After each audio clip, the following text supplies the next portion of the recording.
जय हिंद साथियों पिछले वीडियो में हमने पढ़ा था अर्वाचीन कवियों में देवर्षि कलानाथ शास्त्री को।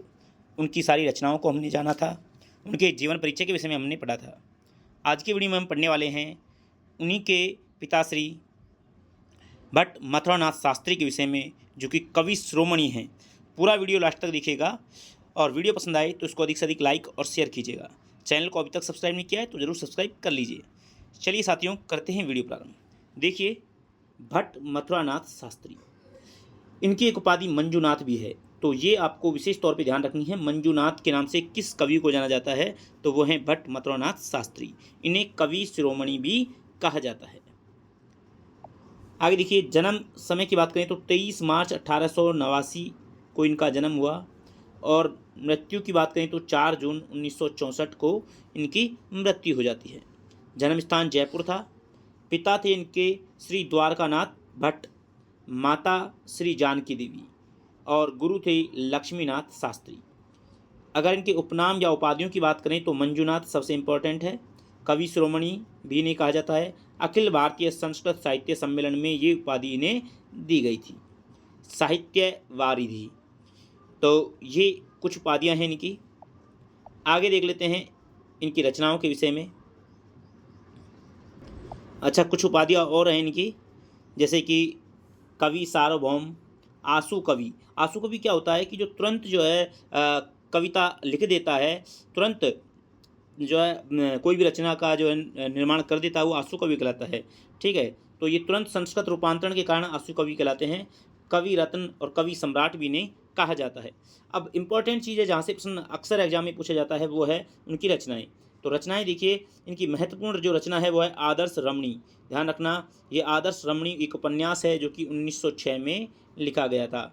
आदर्श रमणी इंपॉर्टेंट है, बहुत ध्यान से इसको याद रखना है आपको। आदर्श रमणी। मानसिंह है, मानसिंह ये भी इसका उपन्यास है। इसके अलावा वैभव, वैभव में आपको देखिए जयपुर वैभवम, साहित्य वैभवम, गोविंद वैभवम और भारत वैभवम। यानी ये जो जहाँ पर भी वैभव आ जाए तो वो आपको ध्यान रखना है कि वो होगा भट्ट मथुरानाथ शास्त्री। और हमने पिछले वीडियो में देखा था कि जहाँ पर भी वल्लरी आ जाए तो वल्लरी जहाँ पर भी आए तो वो होंगे इन्हीं के पुत्र जो थे देवर्षि कलानाथ शास्त्री। ठीक है, और वैभव भट्ट मथुरानाथ शास्त्री। लेकिन कैसे याद करोगे, तो आपको ध्यान रखना है कि मथुरा का वैभव, मथुरा का वैभव, आपको इस ट्रिक से याद कर लेना है कि मथुरा का वैभव, यानी मथुरानाथ शास्त्री का वैभव जो है वो रचनाएं हैं सारी। तो आप देखते हैं कि जयपुर वैभवम, साहित्य वैभवम, गोविंद वैभवम और भारत वैभवम। ये भारत वैभवम इनकी अपूर्ण रचना है और जयपुर वैभव जो है ये अप्रकाशित रही है। गाथा रत्न समुच्चय और गिरवाण गिरी गौरवम, ये भी इम्पोर्टेंट है, ध्यान रखना। गिरवाण गिरी गौरवम ये एक पद्य रचना है, गिरवाण गिरी गौरवम। एक प्रबंध पारिजात, ठीक है, प्रबंध पारिजात, इसको भी आपको ध्यान रखना है, क्योंकि प्रबंध पारिजात हमने कलानाथ शास्त्री को भी पढ़ा था, लेकिन कलानाथ शास्त्री का जो था वो निबंध संग्रह था और ये प्रबंध पारिजात एक मुक्तक काव्य है। ठीक है, तो आपको ध्यान रखना है, प्रबंध पारिजात दोनों की रचना है, भट्ट मथुरानाथ शास्त्री और कलानाथ शास्त्री। अगला है संस्कृत गाथा सप्तशती मंजूनाथ गौरवम। ठीक है, मंजूनाथ से तो आप ऐसे ही पहचान जाओगे, मंजूनाथ मथुरानाथ शास्त्री को कहते हैं।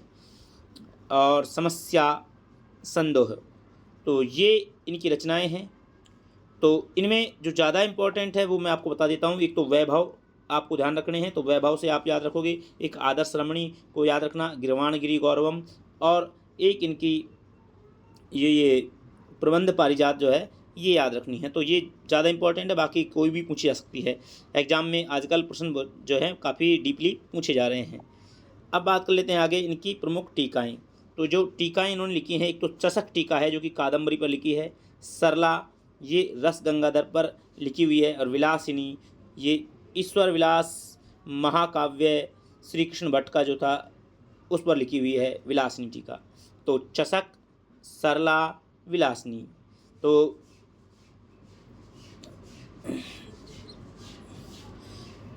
तो आपको ये टीकाएं भी इनकी ध्यान रखनी है।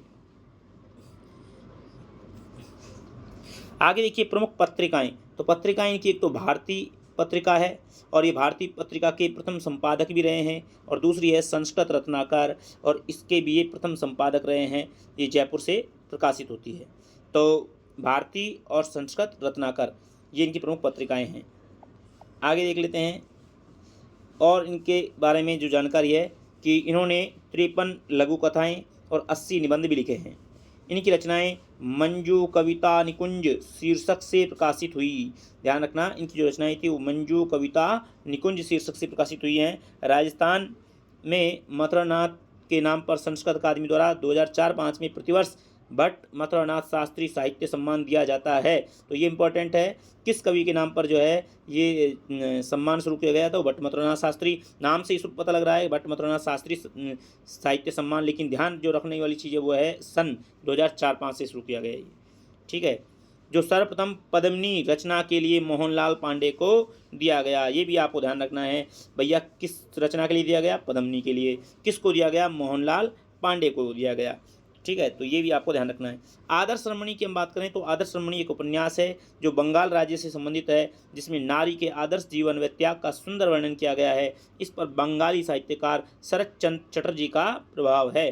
तो ये आदर्श रमणी है। प्रबंध पारिजात एक निबंध संग्रह है। इसका संपादन देवर्षि कलानाथ शास्त्री ने किया है। इसका संपादन जो करने वाले थे वो इनके पुत्र थे देवर्षि कलानाथ शास्त्री। आगे देखिए, इन्होंने गजल पद्धति, पंजाबी छंद, ब्रज भाषा के सवैये का संस्कृत में प्रयोग किया। उर्दू गजल का बेहर नामक छंद में संस्कृत अनुवाद किया। इनकी रचनाएं राष्ट्रीय संस्कृत संस्थान नई दिल्ली द्वारा 5 खंडों में मंजूनाथ ग्रंथावली शीर्षक से प्रकाशित हुई।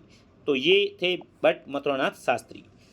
तो जहाँ जो प्रश्न एग्जाम की दृष्टि से बन सकते हैं वो सारे इसमें कवर हुए हैं। अगर वीडियो पसंद आया हो तो इसको अधिक से अधिक लाइक और शेयर कीजिए, और ऐसे ही वीडियो पाने के लिए चैनल को जो सब्सक्राइब कर लीजिए। मिलते हैं नेक्स्ट वीडियो में, तब तक के लिए जय हिंद, जय भारत।